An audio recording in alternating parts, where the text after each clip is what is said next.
The Roman Empire makes an appearance on Star Trek in this episode entitled Bread and Circuses. Compliance, the final frontier. Tom Fox is the voyager of trekking through compliance. His mission? To explore the original series and seek out and share what it can teach you about compliance. Here's your host, Tom Fox.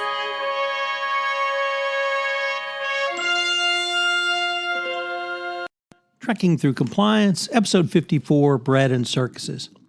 In this episode of Trekking Through Compliance, we consider the episode Bread and Circuses, which aired on March 15, 1968, and occurred on Stardate 4729.4.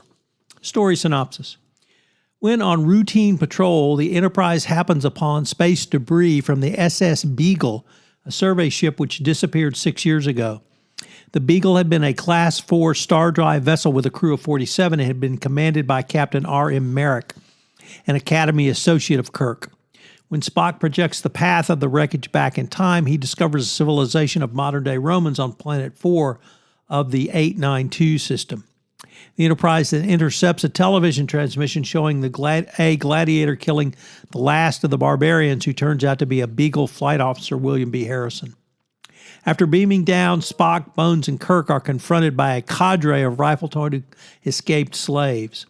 The landing party is captured and taken to the slaves' leader, Septimus, a former senator who now worships the sun. Although the slave Flavius wants to kill the Enterprise landing party, Septimus accepts them as friends and offers them hospitality.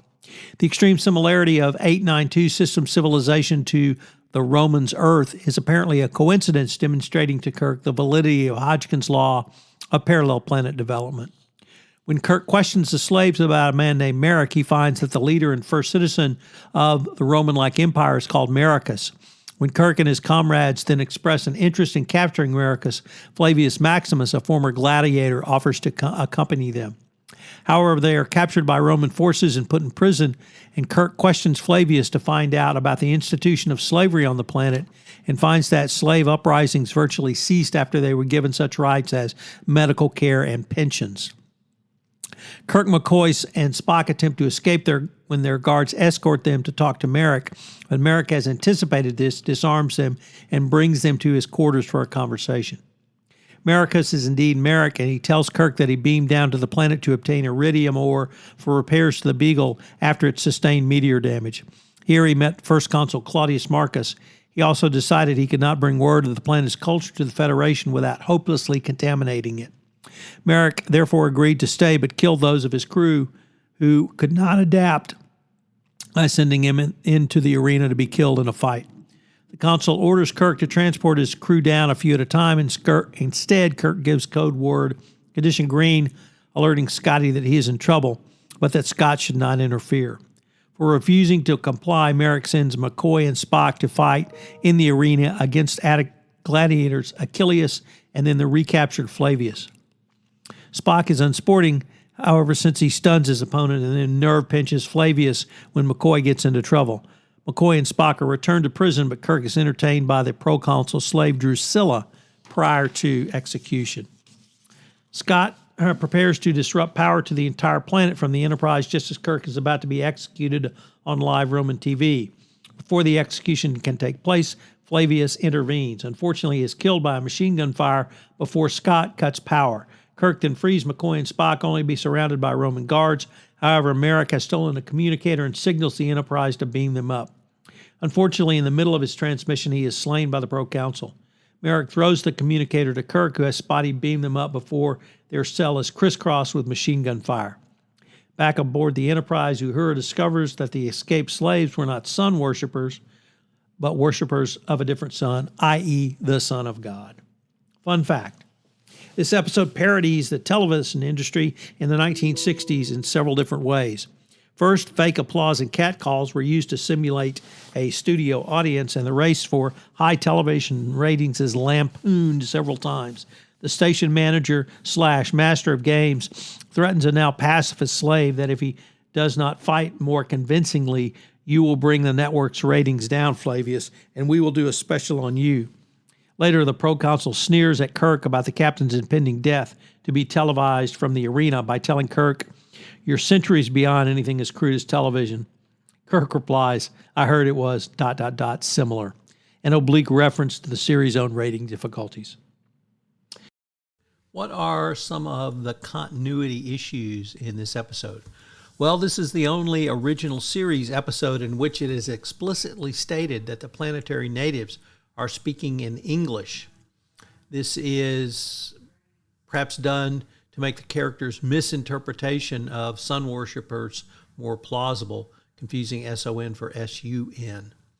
Interestingly, we hear for the first time of Hodgekin's law of parallel planetary development, which was used to explain close similarities to Earth, but the writers were inconsistent with it, most blatantly in Patterns of Force, which was episode 52.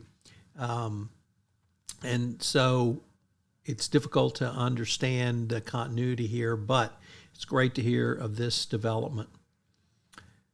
There were, this episode marks the final appearance of Kirk's second season light green wraparound tunic, beginning with Assignment Earth, which we will take up next. And when the series returns for its third and final season, Kirk resumes wearing his standard gold and black V-neck tunic. So interesting continuity issues, particularly like the Hodgkin's law of parallel planetary development, and it will be interesting to look a few hundred years down the road and see if that is actually true. So what are the compliance takeaways in this case? Well, most interesting are the skills you need to be a captain of the Enterprise or a starship, and the skills you need as a chief compliance officer. It turns out that Merrik was in line to become a captain, but failed a critical test on interpretation. This really points to something that I think is as important as technical proficiency is the soft skills you develop as a compliance officer. Those soft skills will help you to navigate the crossroads of a corporate world, but also should you find yourself in an FCPA imbroglio, then you can use your technical competence to help remediate the issue. Second, translation. Here, there was a big foobar throughout the show about the difference in SUN son and SON son. Well, this is a Christianity episode of Star Trek, so if you're not Christian, sorry.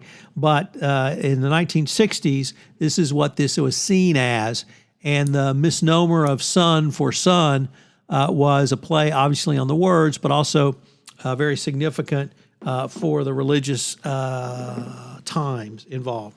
And then finally, what's your clash of cultures? Finally, is there a clash of cultures in your organization between the business units? So if you're an international organization subject to the FCPA, you probably have multiple cultures across your organization. You have a consensual and egalitarian type, typical in Scandinavian companies.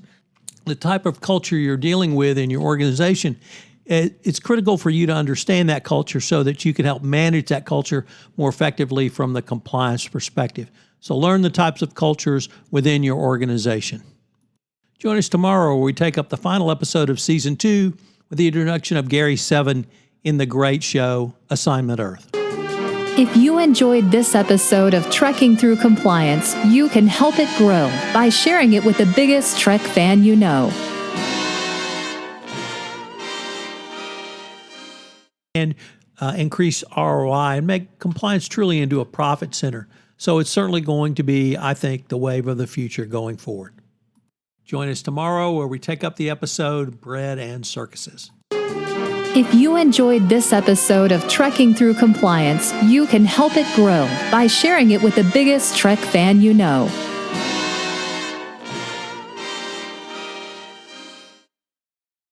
This podcast is a part of the C-Suite Radio Network. For more top business podcasts, visit c-suiteradio.com.